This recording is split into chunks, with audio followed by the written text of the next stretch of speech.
मरिए गेलो मोहब्बा गेलो से ऐसी बात क्यों बोली है? चाचा है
चाची, क्या अब तो तुम्हारा हो गई है, लेकिन बोलने के लिए अभी तक तो तूने कौन बोल रहा है? ऐसी बात क्यों बोलता है? मैं बड़ा हो चुका हूँ, जो भी हो तो मैं बोल नहीं बेटा। चाचा अभी दुनिया में नहीं है। इंद्र कुमार चाची, अरे आज बात तो तुम्हारे चाचा, तुम्हारे माँ और तुम्हारे पिता से रावण माँ का जन्म थे। आज देख, तुम्हारे चाचा नहीं तुम्हारे माँ से नहीं तुम्हारे पिता से ऑर्डर लिया, आकर के स्वस्थ रानी से ऑर्डर लेकर के सिर्फ 6 महीने के लिए वो जंगल गई है। वो रानी मैं लौट करके अवश्य आपको पास होगी। ऐसी बात तुम्हें कौन बोलकर सुना? चाची, अगर जानने के लिए चाहती है तो मैं तुम्हें सुनाता हूँ। सुना बेटा। एक दिन की बात है, एक महात्मा आए अपना महुआ राज में। वह महात्मा मेरे पिताजी के पास गए। अच्छा, मेरे पिताजी के पास जाकर के बोले, महाराज हमें कुछ भिक्षा चाहिए, हमें कुछ भिक्षा दीजिए, मैं आपके बहुपर से चला जाऊंगा। हमारे पिताजी उस महात्मा से बोले, महात्मा मैं भिक्षा नहीं देता हूँ, आप हमारे रानी महल में चले जाइए, हमारी रानी बैठी होगी, आप उनसे भिक्षा ले लीजिएगा। महात्मा रंगमहल में आए और हमारी माँ के पास गई। माँ से जाकर के भिक्षा मांगने लगे। माँ ने उसे भिक्षा दिया और भोजन दिया। भोजन करने के लिए उस महात्मा को बिठाए। बैठने के बाद पता नहीं अचानक उस महात्मा के दिल में क्या है नहीं आए, भोजन पर से उठ करके खड़ा हो गए। महात्मा हमारी मां से बोले, महारानी जब तक आप हमसे सत्य नहीं कीजिएगा तब तक मैं आपके राज में भोजन नहीं करूंगा। महात्मा आपको मां से बोले, हाँ चाचा। और आगे क्या बोला बेटा? आगे आगे हमारे माँ उस महात्मा के साथ में सत कर लिए। सत करने के बाद महात्मा बोले हमारी माँ से, रानी जब तक तो अपना देवर का कोर कलेजी निकाल करके निकलवा करके हमें नहीं देगी तब तक मैं मोहराज में भोजन नहीं करूंगा। इतना बोल करके तो महात्मा चलेगी। महात्मा के जाने बाद हमारे माँ पिताजी के पास गए। पिताजी से हमारी माँ जाकर के सत करवा लिए। पिताजी को जब इतना बात बोले तो पिताजी ने सत्य के मारे अपने हाथों से हमारा चाचा जी का कोप कलेजी निकाल करके हमारे माँ के पास नहीं ये सच बात है। मर गया चाचा चाची।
चाची, जिनके पति मर जाता है उनके सर पे ये लाल चीज, लाल चुनरिया, ये 16 सिंगार नहीं शोभा देते। क्यों बोलता है? ये सारे तुम्हारे चाचा बहुत शौक से मुझे पैदा कर नरवर की नाराज से इस बाबा की नाराज बताइए रे।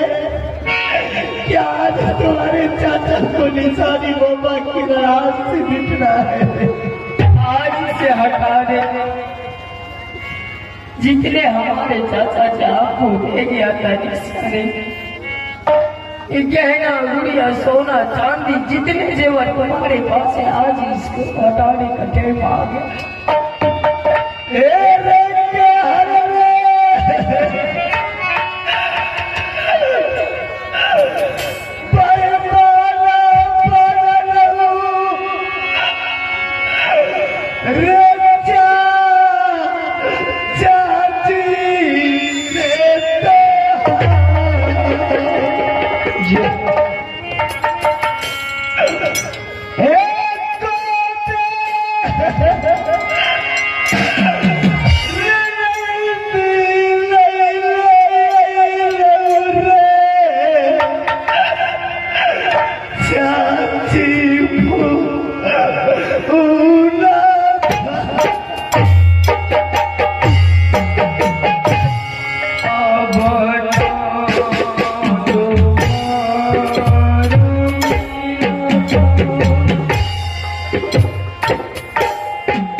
मैं अपने हाथों से तुम्हारा जेवर जितने भी होगा और तुम्हारे गले में तुम्हारे नाक और तुम्हारे पाप का सिंदूर अपने हाथों से फेंकूंगा। आज मैं अपने हाथों से तुम्हारे पाप का सिंदूर धो डालूंगा।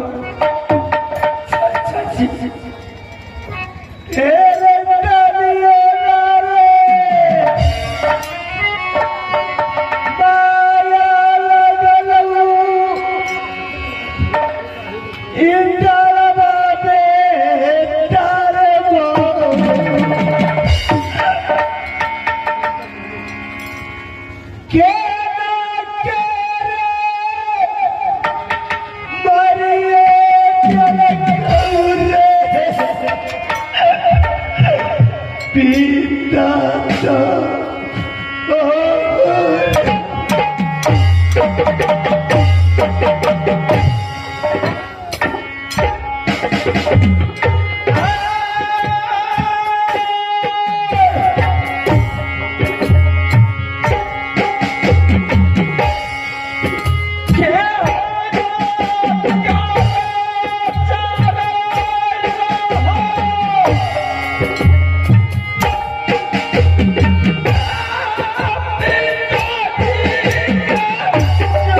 यहाँ बैठो, मैं आपका सारा सामान हटा लाई विधवा नारी बन करके ही भगवान अपने मर्द होकर के एक बेटा होकर के अपनी माँ के शरीर में हाथ कैसे लगाऊंगा? अब मेरा बेटा होकर के अपने चाची के शरीर में हाथ लगाता हूँ तो मैं पाप का भागी बन। इससे अच्छा मैं किसी नौरी को बुला करके उसे लगवा करके उनके मां का सिंदूर धुलवा देता हूँ। नौरिया वसूल लेंगे नौरी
परलो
मैं आपको किस लिए बुलाया हूँ, किस लिए आज मैं अपने चाची को अपने साथ मिलाया हूँ। क्या चाची को आज इस दुनिया में हमारे चाचा जी नहीं रहे क्या? इसीलिए मैं अपने चाची के तन में, हमारे चाची के तन पे जितने भी गहने सोना चांदी है इसे उतार करके इस गंगा नदी में फेंक दो। और हमारे चाचे के मांग में जो सिंदूर है, जो हमारे चाचा का नाम से पहनती है, आज उसे तुम धो करके एक विधवा नारी से बराबर। ठीक है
सूर्या